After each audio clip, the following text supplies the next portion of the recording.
Luminosity Gaming have officially acquired Gunless's contract. However, the question remains, is this the final decision? As roster mania only continues to get more interesting, the questions are still arising. Of course, kind of looking back at Luminosity Gaming's release, they do point out that Gunless will be adding to the Black Ops 4 team, but they don't exactly explain who the other players will be. So does that mean the entire four-man roster from LG prior is remaining the same and they're just adding Gunless, or is there going to be more changes ahead? I'm led to believe that this is only going to be one of another change that we're going to be seeing coming as well. So let's go and talk about, to me, the big three that LG has now formed. I'm calling them the big three in Call of Duty. Of course, when we talk about other sports terms, Miami Heat back in the day, one of my favorite sports teams of all time. You talk about guys like Dwayne Wade, LeBron James, Chris Bosh. This to me is now the big three. We got aggro sub being John.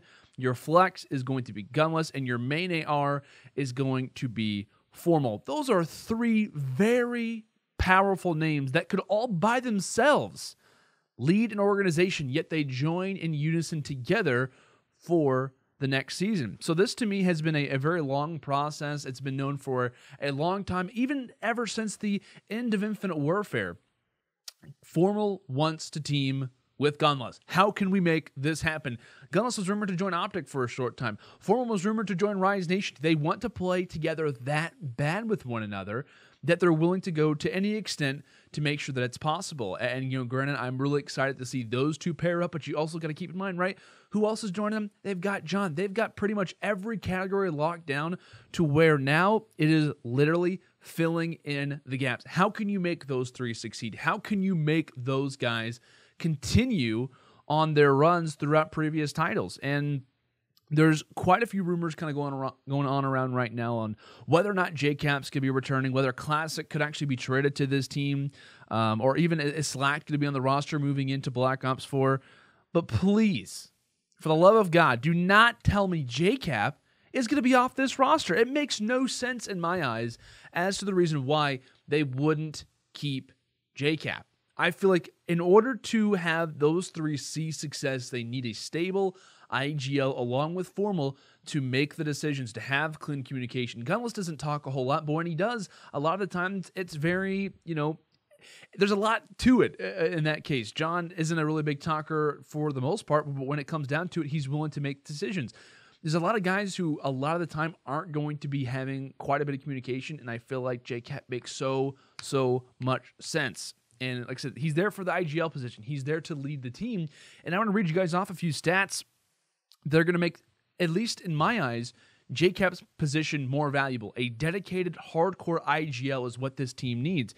As far as all stats throughout World War II, shout out to JP, of course, the stats master, for getting all these things taken care of. But throughout all of World War II, this new LG trio are going to have the number 5 and number 13 spot and Respawn KD. They're going to have the number 3 and number 6 spot and Respawn Slayer.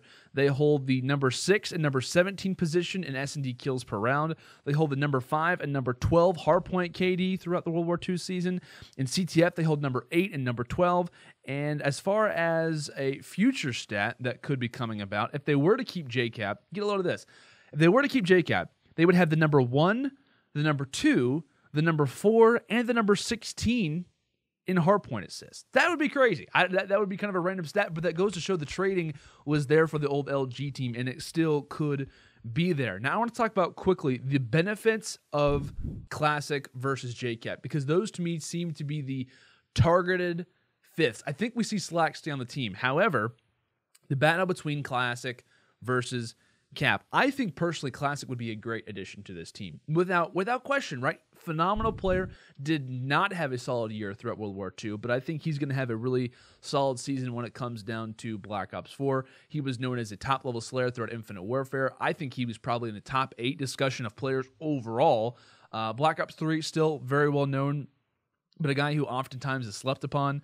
And I guess you could say, when the going gets tough, I don't know if Classic's worth is going to be there, because he's not a guy who is a major talker, at least from what I've heard from professionals talk. He's not going to be a guy constantly getting involved with communication. That guy's going to be Cap.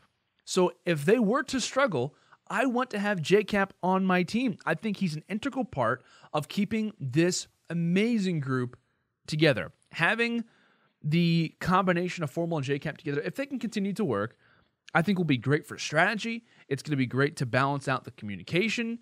And I just see that if there were to be a problem, right? If there was an issue between Formal and Gunless, if there was an issue between Gunless and John, Gunless and Select, whatever it may be, JCAP is the one to make sure those decisions are clear, to make sure that those things are no longer going to be focused upon.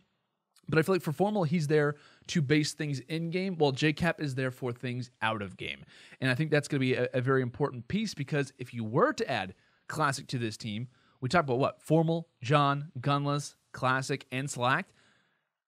It's a good group of players, but I feel like there's no defined person who they look toward for their direction outside of Formal. And like I said, sometimes Formal, he can make the crucial talks. He can be a little bit, at least from the rumors that have gone on between the Optic Gaming dynasty that happened in prior, it was a matter of, lack of dedication, lack of, comms from time to time. And I'm not sure if Formal is ready for the out-of-game IGL stuff rather than just the in-game. And so I feel like JCAP, it would be a mistake, I think. It would be a mistake if we see JCAP not kept on this team.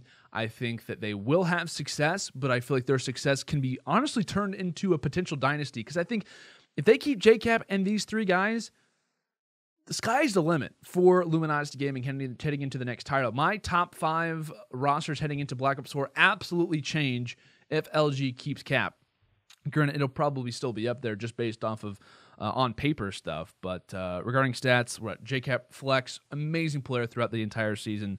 I think he could run a dedicated sub. I think as an IGL, it'd be nice for him to have that support sub along with John. They work together. JCAP knows the roster. I'm just a big fan of JCAP, if you couldn't tell. I just think that he can really skyrocket this team to have amazing potential, and we'll see what happens, though. Maybe this was the last change for LG. Maybe they just add Gunless to the team and we move on from there. I'd be okay with that, but we'll see as the roster change continues to be announced.